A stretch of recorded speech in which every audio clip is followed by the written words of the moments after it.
Bonjour à tous. Alors là, je fais cette vidéo parce que il y a le DAX qui a tapé dans une zone là ce matin, une zone qui était très importante parce que c'était en dessous de tout ça et tout ce trading qui s'est passé euh, là, tout ça, à chaque fois ça montait, ça redescendait et ça voulait pas aller plus bas que c'est plus bas ici. Vous voyez, et en fait là c'est allé taper dans ce gap ici, dans cette zone d'achat gap qui était très important parce que justement il y avait un gap et que à chaque fois que ça montait, ça ne voulait pas aller plus bas que là où ça allait et ça ne voulait pas retourner dans ce niveau.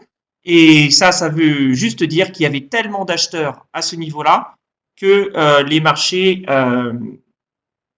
que enfin les marchés étaient trop, il y avait tellement trop d'acheteurs, il n'y avait pas assez de vendeurs et donc là ça a enfin tapé dans ce niveau et ça rebondit.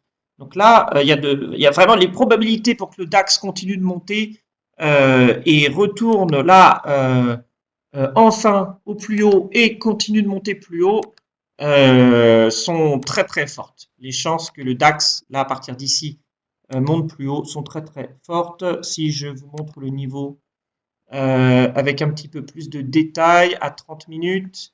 Vous voyez, on est à ce niveau-là. Si, alors, 15 minutes, je vais vous montrer ça. Vous voyez, en fait, le marché était tombé. Poum. Ensuite, il s'est basé un peu, il a shooté vers le haut avec un gap. Et ensuite, il n'a jamais pu revenir à ce niveau-là. Et ça montre le déséquilibre qu'il y avait. Déjà, le niveau était vraiment solide, costaud, au bon endroit. Et en plus, toute la trading range s'est placée au-dessus. Et le prix n'a jamais pu retourner dans ce niveau, ce qui montrait qu'il y avait un énorme déséquilibre.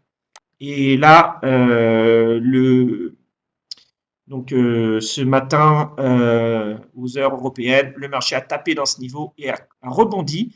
Et là, il y a de fortes chances pour qu'il continue de remonter et de, voilà, comme j'ai dit, de remonter au plus haut et de dépasser.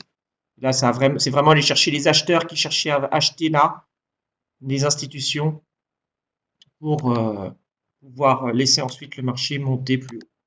Donc voilà, ça c'est une bonne nouvelle pour les marchés et tous les gens qui sont à l'achat.